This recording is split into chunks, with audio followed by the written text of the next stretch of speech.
I think the Republicans actually are doing a pretty good job overall. They coalesced at that last debate because, I mean, it really started with me. The guy asked me a question. I think Harwood is probably finished as a credible reporter. He's a disaster.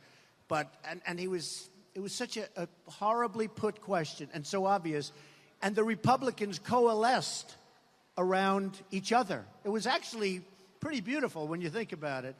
And all we want to do is be treated fairly. But with me, I don't care that much. Just give me a podium. What I would say is this. The networks have made a fortune because of me, not because of anybody else. You know, they were saying that the last cycle, they had 2 million and 1 million people, and the networks didn't even want to broadcast it because nobody watched, okay? Nobody wanted to watch. Now they had 25 million people, 24 million people, 23 million people, and 16 million people. I mean, give me a break. So somebody said, how did they get there? And actually, Variety and Hollywood Reporter, who do report this stuff pretty well, much better than the political press, they said solely for one reason, it was Trump. I'll take the credit. But I'll tell you what I also want. I think that wounded warriors and our veterans should be given some of the enormous profits being made on these debates. Enormous profits, by the way, beyond anything they ever envisioned. CNN was going to get $2,000 for a 30-second ad. They ended up getting $250,000. So they went from $2,000 to $250,000 for a 30-second ad. The networks and the cable are making a fortune, and I think they should give some of the profits to the wounded warriors and the veterans. That's what I want.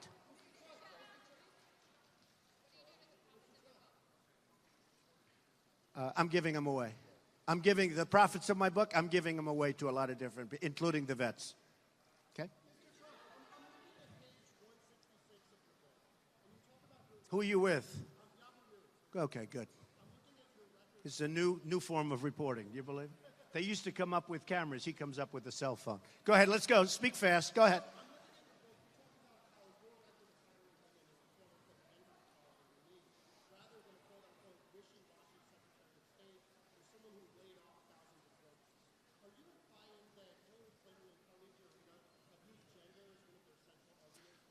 I have been amazing with respect to the hiring of women. This building was built as the head person, who was fantastic, by a woman. And that was at a time when you didn't see that in the construction trades. I mean, it was totally unique. I have many, many executives upstairs and in different buildings that I have that are women. Many, a proportion that's close to 50%, might even be over 50% if I analyze it. And they get paid a lot of money, in many cases more than men doing the same job. So women have always appreciated that about me. I've been, in terms of employment, really a standout, and I've been honored for doing so well with women. Yes. Yes, go ahead. French television. Are you going to be voting? I don't think so. So let's go. We don't have to worry about the French right now. Go ahead. What Jeb Bush was saying at the last debate, I don't know, but he didn't say it well. What is your question? Go ahead, behind you. You're with Telemundo. Ah, welcome. Welcome to Trump Tower. I like Telemundo, by the way. I like it better than Univision. I'm suing Univision for $500 million. So. Go ahead. Because the country is doing so poorly. It's a very accurate title. Because the country is doing so poorly. Go ahead.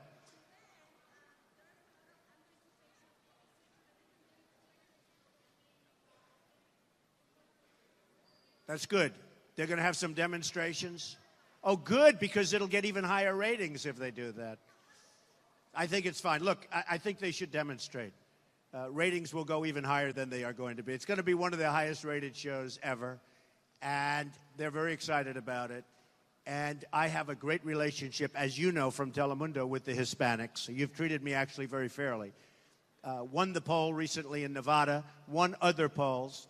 And in Nevada, I think I got 37% and leading everybody. So I've had a great relationship with the Hispanics. I have working for me thousands right now, thousands of Hispanics. I've had tens of thousands of people over the years working for me. I'm a job machine. I'm a job machine. And one of the things that does come out in every single poll and every single survey is that nobody, for the economy, nobody's even close. I'm 2, 3, and you see that, 2, 3, 4, 5 times greater than anybody else. And you almost say, like, it's about the jobs, it's about the economy, then how's anybody going to beat Trump, in all fairness? But I've had a great relationship with the workers, I've had a great relationship with jobs, and I've had an amazing relationship with the Hispanics. And I predict that I'm going to win the Hispanic vote.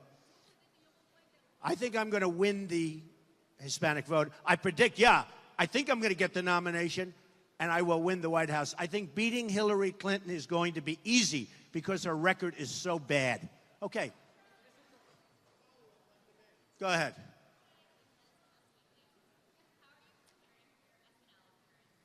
That's the question I like. How am I preparing for my SNL?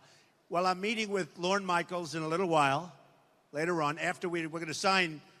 I guess got thousands of people online, but we're going to sign, and then later on this evening, I'm meeting with Lorne Michaels and the whole staff, and we'll start the preparation. We'll pick our skits. Am I nervous? Not too nervous. Not too nervous. But we'll do a good job, and we're going to have a fantastic show. We're going to all have a lot of fun. My Jeb impression? No, I don't want to do that. I don't like showing a person sleeping at a podium. Tom is asking, can Jeb make a comeback? I think it's going to be very hard. It's very hard. Not about money. I just think, I came up with the energy, and I just think we need tremendous energy because we need a person that has tremendous personal energy to get us back on track. You can't do that when you don't have that. I think Marco is highly overrated. Highly overrated. He doesn't have it. And all you have to do is look at his stance on things. Jeb, he lacks the quality that you need. We're talking about everybody in the world is ripping us off. You need a very strong person with tremendous energy. Thank you very much, folks. I'll take the job. But it's so important. And by the way, Ben Carson does not have that energy. We need somebody with tremendous energy to straighten out the military, to straighten out ISIS, to straighten out our horrible trade deals, to terminate Obamacare and come up with something far better for far less money. You need somebody with tremendous personal energy as president. We have a president right now that doesn't have energy. I mean, you think Obama has energy? He has no energy. And he's been a horrible president. We need somebody with great personal energy as a leader so that we can make great deals with other countries and do well in every other respect. And certainly Jeb does not have that energy, in my opinion. You where? From The Guardian. Ah, they treat me very nicely in Scotland. Go ahead. Good, thank you.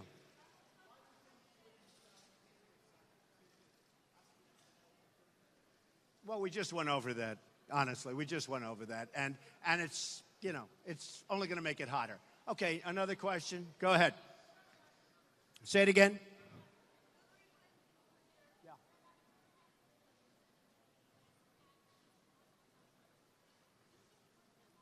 You're going to see what we're going to do. You're going to see. But the whole thing with anchor babies, I turned out to be right.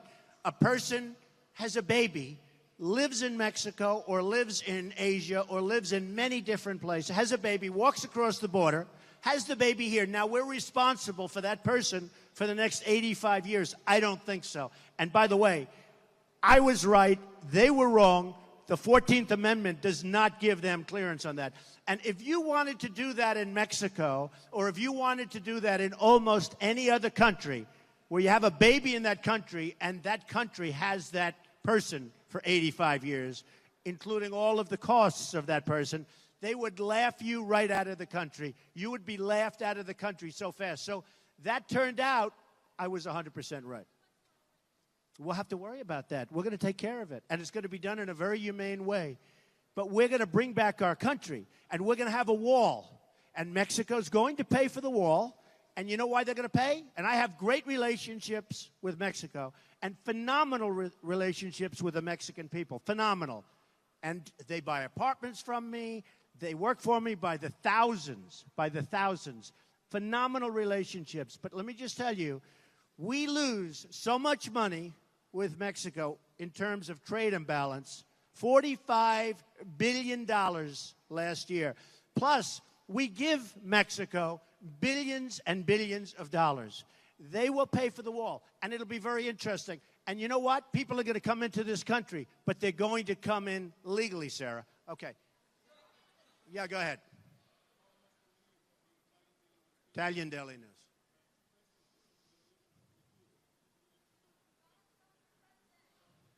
Can you talk louder? Nobody can hear.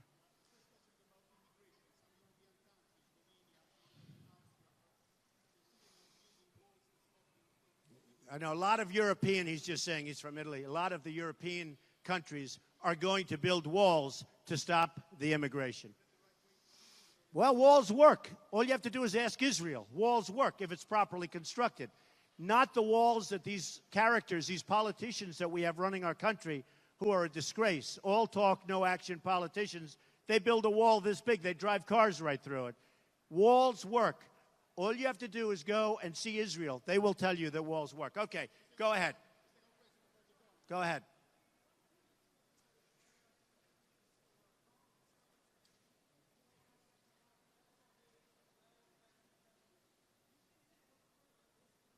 Yeah. We need pomp and circumstance. Good question, actually. Our country has no spirit. Our country has no gravitas. Our country doesn't feel good about itself. And the primary reason is we have no victories. I mean, where have we had a victory? Where have we had a victory in trade? Where have we had a victory in, as an example, this horrible deal that was signed with Iran, where we're given $150 billion and we lose everything. We lose everything. It's a laughing stock of it. The worst deal, worst contract I've ever seen drawn. We have no victories. And I do write about it. We need some pomp and circumstance. We need spirit. We need a cheerleader. I thought 7 years ago, when Obama got elected, the one thing I thought that he would be a great cheerleader for the country, he's not. He's been a great divider for the country. He has been one of the great dividers of all time. I'm not saying dressed. It has nothing to do with dress. It has to do with the fact that what he says is very divisive. He has been a great divider for this country, and that should not have happened. Okay. Yes.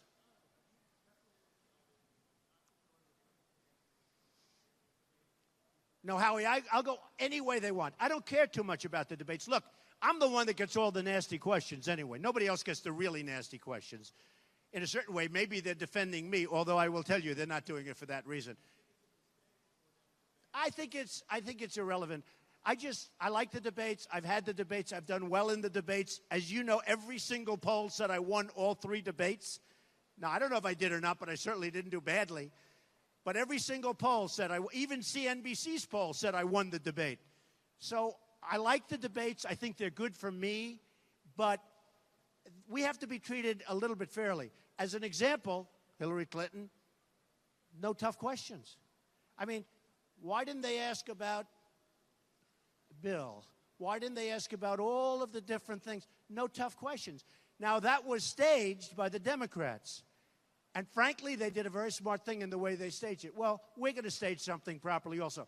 But as far as I'm concerned, I really don't care that much. I just want to debate. I think debating is a good thing. It's healthy, gets everything into the open.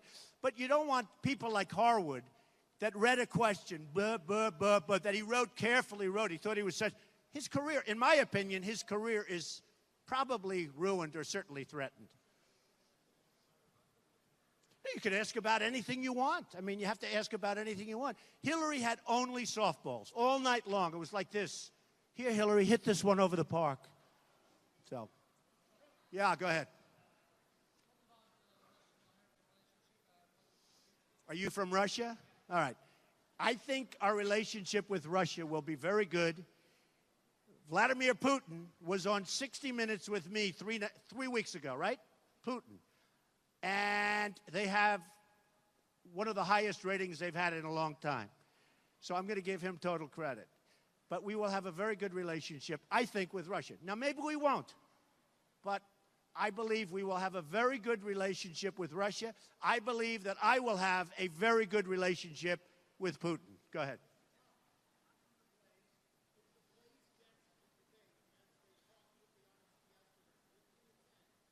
Sounds okay to me. Yeah, go ahead.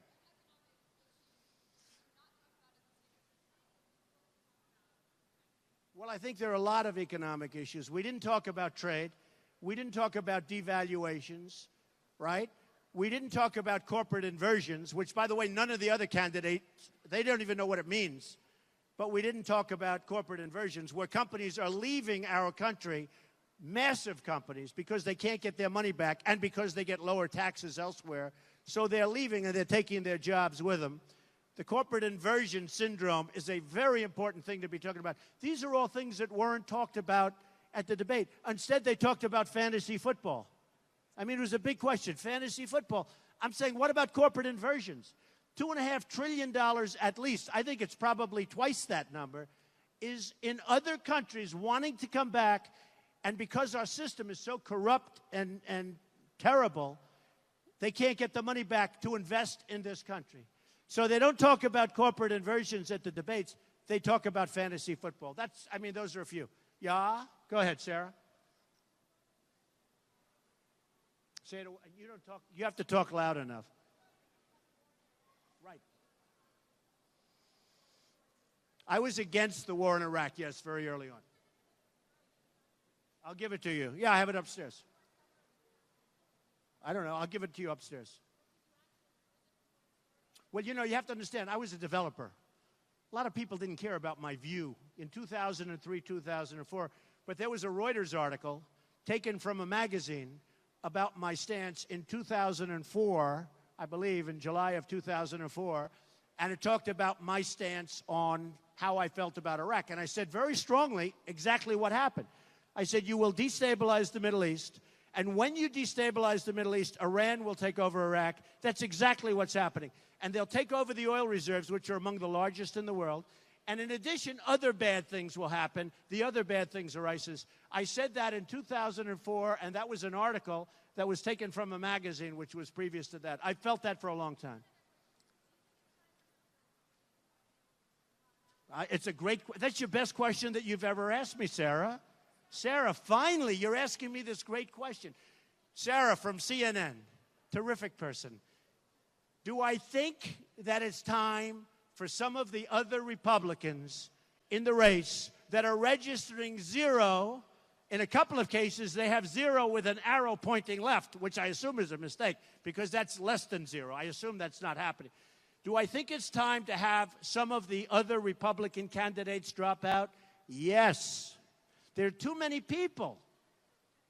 Well, I don't want to get personal, but you can look at the poll numbers. Look, if a person's been campaigning for 4 or 5 months and they're at 0 or 1 or 2%, they should get out. Like, look at me. I go to Florida and look at the numbers that just came out in Florida. 37%. Georgia. Those are real numbers. These numbers that these people have, and I often ask myself, I asked Mark yesterday, what are they doing? Do they do this for their brand? Because I happen to think it's very bad for their brand. I think Walker did a good thing. I think the way Walker, he saw it wasn't happening, wasn't going to happen, and he just got out quickly. He was favored, don't forget. Now that was before Trump was going to happen, right? But he was favored for a period of time. He was favored. Walker, Governor Walker. They thought he was going to win. What happened is he got out. I think the way he got out was great. I think he did a really smart thing for himself. And frankly, other people should get out because I would like to personally have more time to talk about the problems of the United States and, more importantly, how to solve the problems because we can solve the problems. So it's a great question. People should get out. Yes.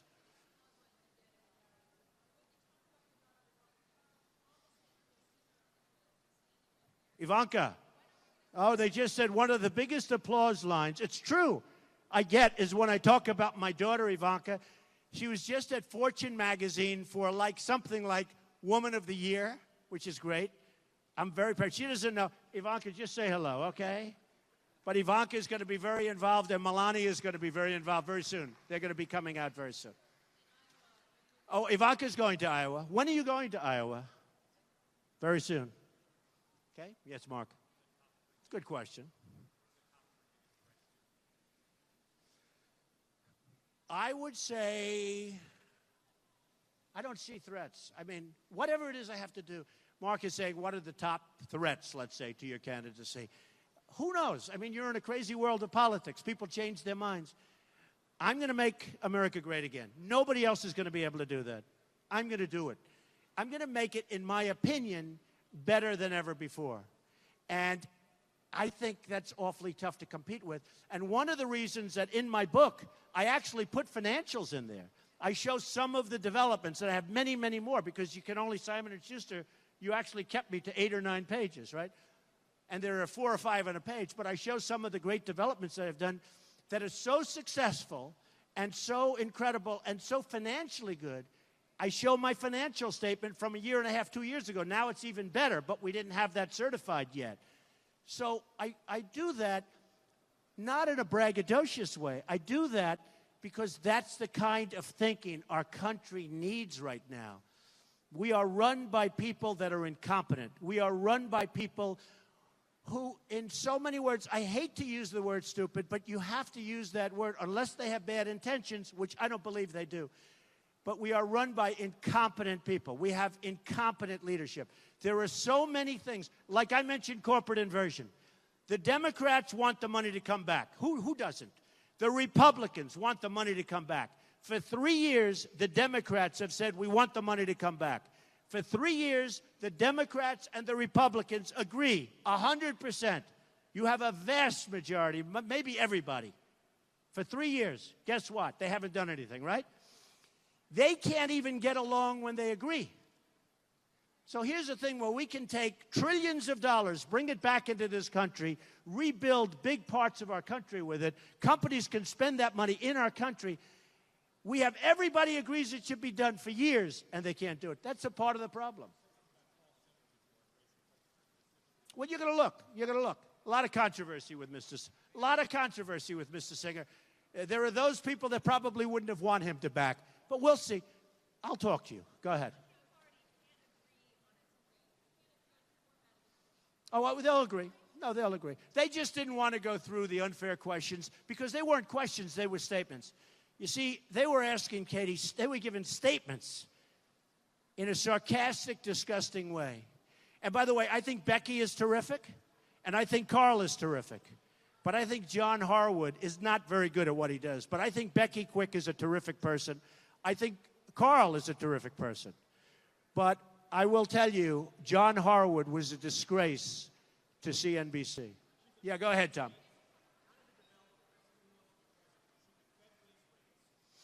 Well, it's really an interesting question, actually. The question is, should the Fed raise rates? They are not raising them because Obama has asked them not to raise them. In my opinion, he wants to get out of office because we are in a bubble. And when those rates are raised, a lot of bad things are going to happen or potentially going to happen. And in my opinion, Janet Yellen is highly political, and she's not raising rates for a very specific reason because Obama told her not to, because he wants to be out playing golf in a year from now, and he wants to be doing other things, and he doesn't want to see a big bubble burst during his administration. Janet Yellen should have raised the rates. She's not doing it because the Obama administration and the president doesn't want her to. And if she does it, you see what happens every time there's even a thought of raising them just a little bit.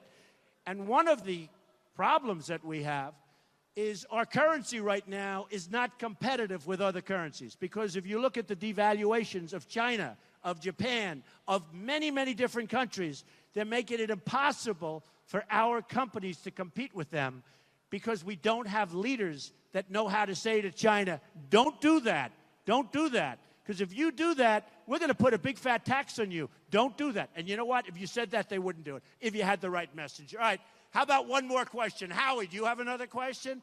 I love Howie Kurtz. He always treats me so nice. Who? Yes, yes. I'm focused on one very big election, one very important election. There's some pretty good elections. I'm not watching any of them in particular. I'll be watching them on Tuesday night. But I'll be out there. We'll be out voting. But the election that I'm watching is the election for the presidency of the United States. That is going to be, in my opinion, this will be truly one of the most important elections we've ever had in this country. We're so far behind, and we cannot go another 4 years with incompetent leadership. Good question. Fine. Okay. What else? One more question. Yeah, go ahead. Go ahead. That's a good question. Okay. So Simon & Schuster came up to me. They wanted to do a book. They wanted it to do on success and how do you do this and how do you build it, and that's what the book is largely about, but we talk so much about the country. And I said, I'll do it, but we have to talk about the country. What happened is they sent this incredible photographer up to do a book cover, to do a picture. And he did some great, almost as good as you. He did, my friend over here, did some great photos. I'm smiling, I'm happy, I looked good, everything was fine. And then he took one where I wasn't like really thinking about a photo. And it turned out to be a nasty picture. And then the book was written, and the title was given, and the only really terrible picture I had was that one. It's a terrible, horrible, nasty picture. But when you're talking about crippled America, and you're talking about all of the problems we have, I can't have a big smiley face up there. So that's how we picked it. So we picked the worst photo taken of me. I would have loved to have had a beautiful smiling picture, but somehow that doesn't go with the title of the book, or frankly, the contents of the book. And actually, Simon & Schuster agreed with me. Okay? Yeah. Let me have it. Say it again.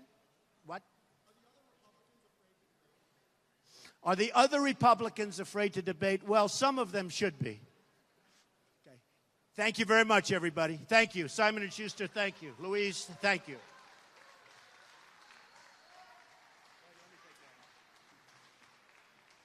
Yeah, come on up. Stand up. Yeah, stand over here. Don't shoot low. Shoot high.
Think about it. And all we want to do is be treated fairly, but with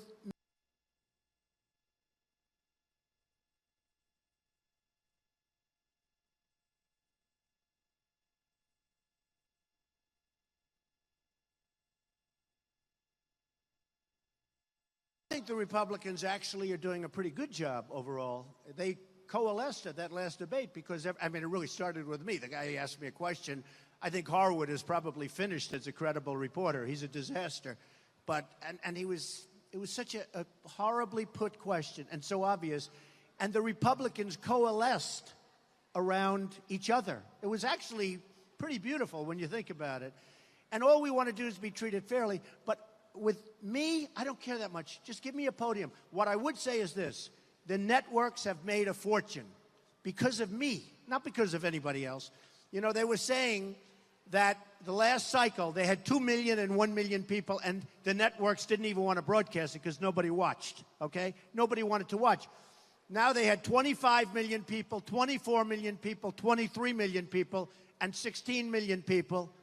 Give me a break. So somebody said, how did they get there? And actually, Variety and Hollywood Reporter, who do report this stuff pretty well, much better than the political press, they said solely for one reason, it was Trump. I'll take the credit. But I'll tell you what I also want. I think that wounded warriors and our veterans should be given some of the enormous profits being made on these debates. Enormous profits, by the way, beyond anything they ever envisioned. CNN was going to get $2,000 for a 30-second ad. They ended up getting $250,000. So they went from $2,000 to $250,000 for a 30-second ad. The networks and the cable are making a fortune, and I think they should give some of the profits to the wounded warriors and the veterans. That's what I want.